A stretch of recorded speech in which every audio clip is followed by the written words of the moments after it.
नमस्कार दोस्तों।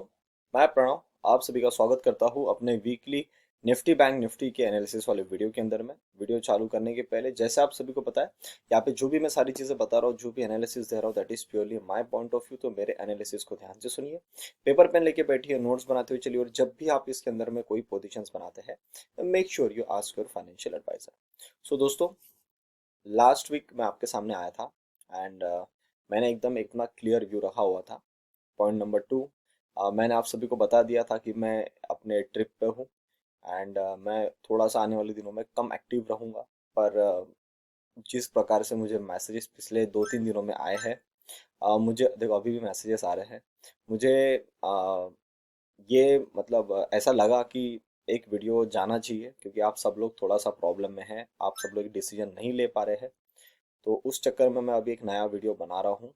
खैर ये वीडियो मैं ज़्यादा बड़ा नहीं बनाऊंगा, मैं वैसे आपको पूरा डिटेल व्यू बता ही चुका हूँ, पर फिर भी यहाँ पे मैं बता दूंगा, क्योंकि मैंने जो एक एग्जैक्ट व्यू था वो मैंने मेरे प्रीमियम मेंबर्स को बताया हुआ था। आप सभी लोगों के लिए मैंने एक ऑफिशियल वीडियो नहीं डाला था, तो उस चक्कर में मुझे लगा कि नहीं डाला हुआ है तो शायद आपको थोड़ी प्रॉब्लम आ सकती है। तो इसीलिए मैं वीडियो बना रहा हूँ। अभी आपके सामने जो भी मेरा व्यू है वो रख के जाऊँगा। ज़्यादा बड़ा वीडियो नहीं रहेगा ये, मच ऑब्वियस है, बिकॉज मैं ट्रिप पे हूँ एंड आने वाले एक हफ्ते के लिए फिर से मैं एक्टिव नहीं रहने वाला हूँ।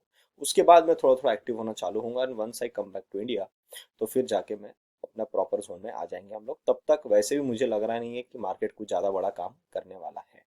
आज की 22 तारीख है, संडे है। तो most probably it is like कि अराउंड 8 to 9 डेज, ये महीना 31 मई तक थोड़ा सा पेन में ही रह सकता है। तो हमको कुछ ज़्यादा बड़ी मूवमेंट वैसे भी उम्मीद नहीं है। ठीक है, तो दोस्तों मैं आता हूँ चार्ट पे सबसे पहले और आपको दिखाता हूँ। This is a Nifty daily chart. क्या हो रहा है निफ्टी के डेली के चार्ट के अंदर में, हम इसको समझते हैं। So if you look at the Nifty daily chart, उसके अंदर में हमको ये दिख रहा है कि हम यहाँ पे अपने साइडवेज जोन में बना के रखे हुए हैं। एंड ये जो एक साइडवेज जोन है, ये मैं मेरे मेंबर्स को पहले भी बता चुका हूँ और आपको भी बता दूं कि सिर्फ तो 16,400 के ऊपर में हम निकलते नहीं। जो प्रीवियस हमारा स्विंग हाई है 482 के आसपास का, तब तक मुझे कुछ बड़ी ऐसी मूवमेंट एक्सपेक्टेड नहीं है निफ्टी के अंदर में भी। और जब तक हम इसके नीचे जाते नहीं, तब तक आपको बड़ी नीचे की मूवमेंट भी एक्सपेक्टेड नहीं है। मार्केट नीचे वाली रेंज में आके अपने आप को यहाँ पे कंसोलिडेट कर रहा है। तो जब तक वो कंसोलिडेट कर रहा है, इट इज ऑलवेज सजेस्टेड कि आप वहाँ पे ज़्यादा गड़बड़ ना करें, एंड इट इज़ बेटर कि आप थोड़ा सा साइडवेज बने रहे और मार्केट में कोई हेवी पोजीशंस अपनी ना बनाए। सो अगर मैं निफ्टी के 1 आवर के चार्ट में आके हम अगर यहाँ पे सारा सेटअप्स देखते हैं, तो सारे सेटअप्स मुझे दिख रहा है कि इसी लेवल को हमने रिटेस्ट मार के नीचे की तरफ में काटा था, and again we went back to that zone only. अब वहां से हम वापस से नीचे की तरफ में आए हुए हैं। तो अभी we are at just like one day हम गैप डाउन खुल जाते हैं, अगले दिन हम गैप अप खुल जाते हैं, फिर हम एक दिन शायद गैप डाउन खुल जाएंगे, फिर एक दिन गैप अप खुल जाएंगे। तो जब मार्केट के अंदर में ऐसा कोई सेटअप नहीं बना हुआ है, तब तक हमको उसके अंदर में कोई बड़ी चाल बनाने की मतलब एक्सपेक्टेशन मुझे अब वैसी भी नजर नहीं आती है निफ्टी के अंदर में। तो अभी हमको उसको किस नजरिए से देखना चाहिए उसके बारे में बात करते हैं। सो अब कुछ 2-3 चीज़ों को हमको यहाँ पे ध्यान रखना है before we build any kind of big positions, और whenever we are able to see कि मार्केट में कुछ एक बड़ी चाल बन सकती है। सबसे पहले इट इज मैंडेटरी कि until unless we are not crossing 16,400, we are not entering any kind of long contracts. Point number two, there should be 2 days closing above 16,400. if you are getting that, अगर आपको दिखती है आने वाले हफ्ते में, तो then expect the moment till 16,700. if you are still in the sideways range for this whole week from Monday to Friday, there will be no setup as per my analysis, और यहाँ पे सिर्फ टाइम पास होगा, क्योंकि यहाँ पे खुलते हो आप, क्लोज करते हो, एक दिन गैप डाउन हो गए, पूरी पुअर क्लोजिंग देने के बावजूद आप फॉरेन मार्केट के चक्कर में 300-350 पॉइंट ऑफ गैप अप खुल जाते हैं, और वहां से फिर आप और चाल बना के 16,260 के आसपास में आप क्लोजिंग दे रहे हो। इसका मतलब ये बहुत ज़्यादा क्लियर है कि आपको इसके अंदर में कुछ ज़्यादा डिसीजन मेकिंग सेटअप आपको मिल रहा नहीं, और आप कोई भी एक ट्रेंड के साथ में नहीं खेल पा रहे। So when market is consolidating, keep one thing in mind कि जितना ज़्यादा बड़ा यहाँ पे कंसोलिडेशन होगा, उतना ज़्यादा अच्छा मार्केट मूवमेंट देगा, चाहे वो नीचे की तरफ में जाए या चाहे वो ऊपर की तरफ में जाए। तो अगर अभी यहाँ पे कंसोलिडेशन के मूड में आ गया है, तो इसको कंसोलिडेशन पहले हमको खत्म होने देना चाहिए। तो ये मेरा एक व्यू है। इसके अलावा मैं निफ्टी के अंदर में कुछ अलग चीजें नहीं देख पा रहा हूँ। I am still able to see कि ये जो हमारा लो बना हुआ है 15,600 के आसपास में, ये लो अभी भी इंटैक्ट है और मार्केट उसके नीचे अभी तक नहीं आया हुआ है। So if market is still above these levels, then we should not go for the aggressively shorts also in the market. We should allow the levels to break below the level of 15,700. ठीक है, तो ये एक मेरा view था for Nifty.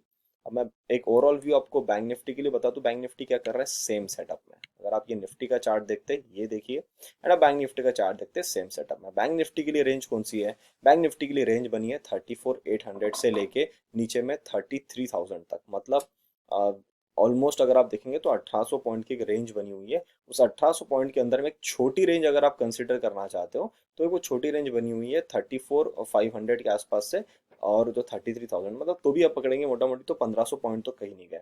इतनी एक range, एक तो इसलिए मैं कंसिडर करता हूँ कि 1800 पॉइंट वाली जो रेंज है that is more accurate as compared to 1500 points. जब तक अब ये इस लेवल के ऊपर नहीं निकलता है एग्रेसिवली, तब तक आपको किसी भी तरीके की लॉन्ग पोजीशंस नहीं बनानी चाहिए।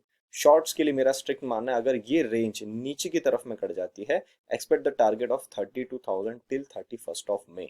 Yes, I am expecting the correction to be extended till 31st of May. उसके बाद देखते हैं मार्केट वहां से कब निकलने की कोशिश करता है। Also I have given you the date of 9th of June and 15th of June. ये दो डेट्स हमारे लिए बहुत इंपॉर्टेंट है। हो सकता है कि इन दोनों डेट्स में से किसी भी एक डेट के आसपास में मार्केट अपना काम खत्म करने की प्लानिंग कर सकता है, या ऐसा बोला जाता है कि एक तो उस डेट के आसपास में मार्केट वहां पे बॉटम बनाने की कोशिश करेगा, या मार्केट वहां पे टॉप बनाने की कोशिश करेगा। ऐसा सा इंडिकेशंस हमको बैंक निफ्टी और निफ्टी इंडिकेशन दे रहे हैं कि जिस प्रकार से हमारा कंसोलिडेशन है, उस कंसोलिडेशन के हिसाब से we are not able to move any move towards the big targets anywhere somewhere around 16,800। इसके आसपास भी जाने की प्रोबेबिलिटी कम है। तो 16,700 एक ऐसा जोन है जो अगर इस रेंज को काटता है, you will be saying it getting very fast, like एक दिन या 2 दिन के अंदर में आपको 16,700 के टारगेट्स बिल्कुल देखने को मिलेंगे। पर मैं फिर रिपीट कर रहा हूँ, बहुत लोग कंफ्यूज हो जाएंगे कि सर आज मार्केट गैप अप था, फिर मार्केट गैप डाउन हो गया, तो उस गैप डाउन के चक्कर में अब हम क्या करें? हम तो फिर शॉर्ट करें या क्या करें? कुछ नहीं करना है, नीचे का लाइन याद रखो 15,700। एंड बैंक निफ्टी के अंदर में जो ध्यान रखना, आपको लेवल ध्यान रखना है 33,000। जब तक ये 34,800 और 33,000 के बीच में gap up gap down gap up gap down कर रहा है, कुछ ज्यादा करने की जरूरत नहीं है। डोंट एक्सपेक्ट कि आपको इसके अंदर में हेवी पैसा बने। बस यही चीज मुझे बतानी थी, और ये मुझे पता था। जब ये मार्केट ने अपनी थर्ड डे की क्लोजिंग मेरे उस जोन में दे दी, तो जो मेरे जितने भी मेंबर्स हैं, जो मेरे डेली वीडियोस के लिए यूट्यूब पे जुड़े हुए, जिन्होंने सब्सक्रिप्शन लिया हुआ है, उन लोगों को मैंने पहले ही बोल दिया कि अब आज ने 3 दिन की क्लोजिंग दे दी है, that's why I am not expecting any kind of big movement. और उसी चीज़ का मैंने थोड़ा सा मतलब एक बेनिफिट लिया कि यार चलो थोड़ा बाहर चलते हैं, एंड मैं थोड़ा ट्रिप पे आ गया क्योंकि मेरे को ट्रिप की बहुत ज़्यादा ज़रूरत थी। एंड अब मैं आया हूँ, तो फिर भी मैं अपना पूरा टाइम देके डेडिकेशन के साथ में आपके लिए वीडियो बना रहा हूँ। तो प्लीज़ यहाँ पे जो भी पॉइंट्स बता रहा हूँ उसको ध्यान से सुनना और वैसे ही काम करना। अगर आपको लग रहा है कि नहीं समझ में आ रहा है, मार्केट खुल गया ऊपर में, चले जा रहा, कॉन्फिडेंस नहीं आ रहा, याद रखना मैं कोई ट्रेड नहीं ले रहा हूँ। सो आपका वैसे भी कुछ ज़्यादा बड़ा मिस आउट उसमें नहीं होने वाला है। बस इतना बोलूंगा, जो आपका कैपिटल है उसको खराब मत कर देना इन 10-12 दिनों के अंदर में, क्योंकि फिर जो चाल बनने वाली है वो आपको वैसा भी मौका आने नहीं देगी। और एक और चीज, कुछ लोगों को आधा सुनने की आदत होती है। मतलब उनको जितना सुनना है ना वो उतना सुन लेते हैं कि इनका व्यू क्या बाय है या सेल है।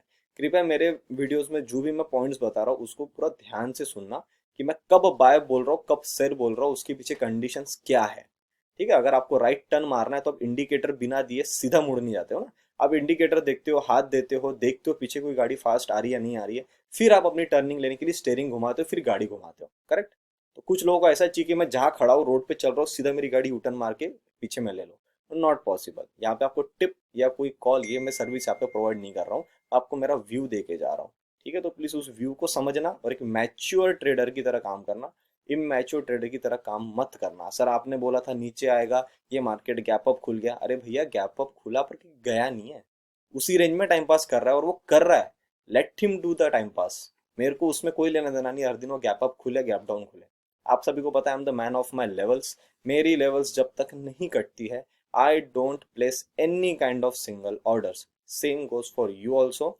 जब तक आप मुझे फॉलो कर रहे हैं तो इनडायरेक्टली आप मेरी लेवल्स को फॉलो कर रहे हैं, तो जब मैं मेरी लेवल्स को फॉलो कर रहा हूँ तो आपको भी फॉलो करना पड़ेगा। तो वो लेवल आती है 16,400। तो अगर मैं बैंक निफ्टी का छोटा चार्ट भी देख लूँ, तो बैंक निफ्टी के छोटे चार्ट में आपको एक थोड़ा सा डिफरेंट मूव मिलेगा। डिफरेंट मूव ये है कि ये जो रिसेंट में स्विंग लोज बने हुए हैं, यहाँ से हमने एक रिट्रेसमेंट भी लगाई हुई थी। तो जो हमारी मूवमेंट बनी हुई है टोटल, अभी इसका एक्चुअली पूरा काम खत्म हो चुका है। तो ये जितनी भी मूवमेंट बनी हुई है, इसकी जो स्विंग हाइज है ना, ये बहुत करीब करीब है। तो ऐसा हो सकता है कि आपको यहाँ पे दिखे कभी मार्केट 34,600 के आसपास में, और आप एक छोटा मोटा 800-900 पॉइंट की मूव के लिए खेलने के लिए आप पोजीशंस बनाएं। पर ऐसा बिल्कुल हो सकता है कि जब आपको दिखे कि इस लेवल के आसपास में खड़ा है और आप अपने ऑर्डर प्लेस करें, तो मार्केट वहां पे जाए ही ना और वहां से नीचे घूम जाए। ठीक है, तो इसीलिए बोल रहा हूँ कि जगह ऊपर में है, पर रेजिस्टेंस होने के कारण मार्केट इसी रेजिस्टेंस के पास फंस जाए या यहीं पे फंस जाए, ये हमको कुछ नहीं पता, क्योंकि मार्केट जिस प्रकार का चार्ट पैटर्न बना के जा रहा है, एक भी क्लियर कंफर्मेशन नहीं है।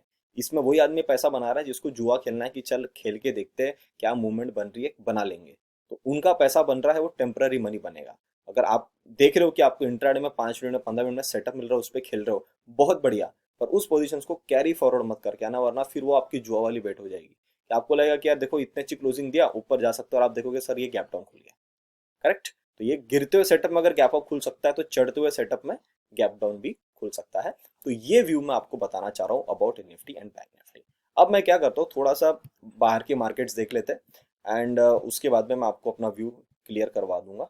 बाकी इतना कोई टेंशन वाली बात नहीं है।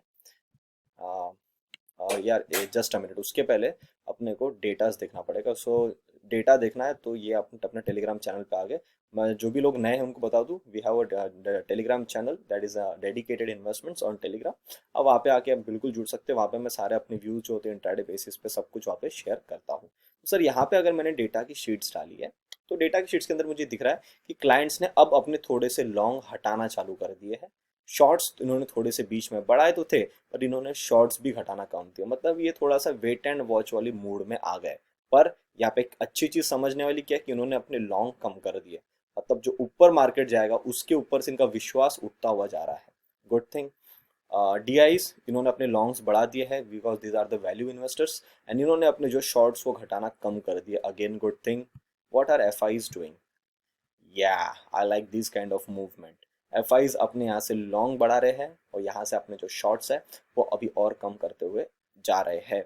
ये इंडिकेशन मैं आपको लास्ट वीक का वीडियो जाके देखिए, मैंने आपको बोला था कि भैया ये डेटा जब तक रिवर्स नहीं होगा, जब तक इनके पास में यहाँ लॉन्ग्स हेवी नहीं हो रहे और यहाँ पे शॉर्ट्स कम नहीं हो रहे, तब तक एक्सपेक्ट मत करना। अब भी एक कैंडल बनी है ये फ्राइडे की, जो इंडिकेशन दे रही है कि हमने थोड़े से अपने लॉन्ग बढ़ाने धीरे धीरे चालू कर दिया। और थोड़ा सा पहले का हिंट लूँ तो 16 मई के आसपास से इन्होंने धीरे धीरे अपने लॉन्ग्स बढ़ाना यहाँ पे चालू करे हैं। And the last are the pros. Good morning for the pros.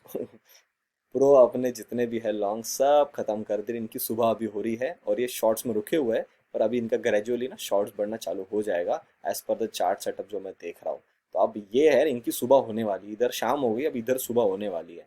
तो they will be good morning करने वाले हम लोगों को, ये बहुत जल्द गुड मॉर्निंग करने वाला है। तो अगर ये यहाँ पे अपने शॉर्ट बढ़ा देंगे तो हमारे लिए बहुत अच्छा सेटअप बन जाएगा। तो अब ये भी डेटा जब मैं देख रहा हूँ तो ये मुझे सजेस्ट कर रहा है कि प्रणव हेवी कोई भी पोजीशन में नहीं है। अगर आप एफ को देखते हैं तो एफ भी हेवी नहीं है, अगर आप डी को देखते हैं तो डी भी हेवी भी नहीं है, क्लाइंट्स को देखते हैं वो भी हेवी नहीं है, और प्रो तो वो तो हेवी है ही नहीं। जब वो हेवी है नहीं पर उनका टोन जो है वो थोड़ा सा बियरिश तरफ में आना चालू हो गया है, तो इसका मतलब ये है कि जब तक वो फुल फ्लेजेड आए तब तक 8-10 दिन तो निकल जाए। तो अभी तक मेरा जो भी एनालिसिस मैंने बनाया, जो भी मैं कर रहा हूँ, आई थिंक अभी तक वो बिल्कुल सही चल रहा है। किसी भी मोमेंट में कुछ भी चेंज आएगा, मैं जब जब मेरे पास में नेटवर्क आएगा मैं देखते रहूँगा। प्लीज़ हाँ, एक और चीज़, प्लीज़ मुझे कॉल मत करिएगा। मेरा फ़ोन आपको लगेगा नहीं, आपको स्विच ऑफ मिलेगा। तो प्लीज़ उसके तरफ थोड़ा ध्यान रखिए। Please don't call me for next 10 days। ठीक है, फिर मैं आ जाऊँगा, I will update you on Telegram. अब अगर मैं डॉलर इंडेक्स को देख रहा हूँ तो डॉलर इंडेक्स में थोड़ी सी यहाँ पे गिरावट देखने को मिली है, 105 के आसपास में जाके इसने अपना ऑल टाइम हाई बनाया है। तो ठीक है, ये अच्छी चीज़ है हमारे मार्केट के लिए। इंडियन करेंसी थोड़ी सी वीक हो गई है, अभी 77.85 के आसपास में आई है। तो यहाँ पे भी थोड़ा सा प्रेशर तो बना हुआ है। ऑयल नीचे गिरा था, अब साइडवेज है, तो ये भी थोड़ा शांत वाले मूड में, कोई प्रॉब्लम नहीं है। टैक्स ये भी साइडवेज है, कोई प्रॉब्लम नहीं है। और डाउ जोन्स ये ज़्यादा गिर गया और ये अपना पहले भी मानना था कि इसको इस लेवल तक आना है, आया यहाँ से नीचे फिर बनाने की कोशिश कर रहा है। तो अब अगर यहाँ से करेक्शन बढ़ाने के मूड में आएगा तो मैं पहले भी बता चुका हूँ कि 29,000 के दरवाजे इसके खुल जाएंगे। और जिस प्रकार का चार्ट स्ट्रक्चर तोड़ रहा है, इसको बहुत ही जल्द यानी नेक्स्ट वीक के अंदर अंदर में ही इसको 33,000 के ऊपर में आके क्लोजिंग देना चाहिए। अगर वो नहीं दे पाया तो इसका स्ट्रक्चर यहाँ से और टूटेगा और 29,000 तो फिर ये मार ही देगा। If you look at the Nasdaq, Nasdaq को आना था 12,000 तक, आ गया, वहाँ पे 2-3 बार सपोर्ट लेके रुकने की कोशिश किया है। अब यहाँ से अगर इसका स्ट्रक्चर बहुत ही ख़राब हो जाना है तो सर फिर ये यहाँ तक मार ही देगा, ये 11,000 के आसपास में। नहीं तो फिर इसको अभी यहीं पे रुकना है, जैसे रुका हुआ है ना ऐसा ही रुक के धीरे धीरे ऊपर निकालना चालू करना चाहिए। अगर निकालता है बहुत बढ़िया। Then look at the S&P, ये भी 3,900 पे आ चुका है। जब तक 4,100 के ऊपर में आता नहीं है तब तक आपको हेवीली लॉन्ग S&P में नहीं देखना है। रसेल, रसेल को मेरी जगह से बाउंस लेना चाहिए था, थोड़ा 2 कैंडल नीचे मारा, वापस रुका, उसी रेंज के आसपास रुका हुआ है, कोई प्रॉब्लम नहीं है। यहाँ से फिर निकालने की कोशिश करेगा तो अच्छा रहेगा। मेरे हिसाब से इसका काम जो ऑलमोस्ट यहाँ खत्म हो चुका है, फिर भी मैं थोड़ा 1-2 दिन देने की कोशिश करूंगा। ये जो मेरी रेंज पे आप इसने मत्था टेक के आना 1830, अब इसने नीचे में लगा दिया है, जो लो बनाया है वो 1730, बराबर 100 पॉइंट के रेंज में अपने आप को रोक के रखा हुआ है। यहाँ से इसको बहुत ही जल्द ऊपर आना चाहिए और ऐसी इसी तरह के रॉकेट में आना चाहिए ऊपर में, ठीक है। तो अभी तक बिल्कुल सही है। कॉपर, कॉपर आया 4.1 पे मत्था टेक के हल्का सा बाउंस ले रहा है, again good factor, not to worry. India VIX 25 तक आना था, आया, वहीं पे रेजिस्टेंस भी मिल रहा है, बहुत बढ़िया। अब ये थोड़ा थोड़ा धीरे धीरे नीचे गिरना चालू होगा तो हमारा मार्केट भी थोड़ा सा आपको पॉजिटिविटी उसके अंदर में देखने को मिलेगी। निक्केई तो साइडवेज ही है तो कोई इसका भी ज़्यादा बड़ा प्रेशर नहीं पड़ रहा है। बोएसवा ने भी अच्छा खासा बाउंस लिया है पिछले 4-5 दिनों के अंदर में, आके करेक्शन किया, उसके अंदर भी बाउंस देखने को मिला। तो अभी फिलहाल ये भी अपने रेंज में खड़ा है तो इसका भी वैसा कोई प्रॉब्लम नहीं है। गोल्ड हल्का सा बाउंस देखने को मिला 1845, और अभी भी थोड़ा स्ट्रक्चर के अंदर में वीक है, जब तक 1876 के ऊपर में नहीं आता है तो इतना कुछ टेंशन वाली बात नहीं है। सिल्वर को भी आना था 21, उसके नीचे के 20 तक, वापस उस रेंज पे आ गई 2 दिन काम करके, तो again it is a good level, no need to worry. तो दोस्तों, जब मैं अब सारे चीज़ों को देख रहा हूँ तो मेरे सामने सिर्फ 2 चीज़ें मेजर कंक्लूजन पे आ रही है। सबसे पहली चीज़ आ रही है कि हम अगर जोन में अभी है तो हम जोन में रह सकते हैं। पॉइंट नंबर 2, हम अभी यहाँ से अपने थोड़ी पोजीशंस बिल्डअप करना चालू कर रहे हैं, देख रहे हैं बड़े पार्टियों को, जो बिग प्लेयर्स हैं वो अपनी थोड़ी पोजीशंस बिल्डअप करना अभी चालू कर रहे हैं, हुए नहीं है। तो ओवरऑल जब वो करते रहेंगे तब तक आपको थोड़ी बहुत वॉलेटिलिटी तो मिलेगी, क्योंकि ये क्या करना चाह रहे हैं कि अगर बायर बने हुए हैं तो जिनके पास भी माल पड़ा हुआ है वो उन लोगों को माल बिकवा के सेलर बनवाना चाह रहे हैं। तो जब तक ये प्रोसेस चालू रहेगी तब तक तो सर मार्केट को ज़्यादा बड़ी मूवमेंट देगा नहीं ना।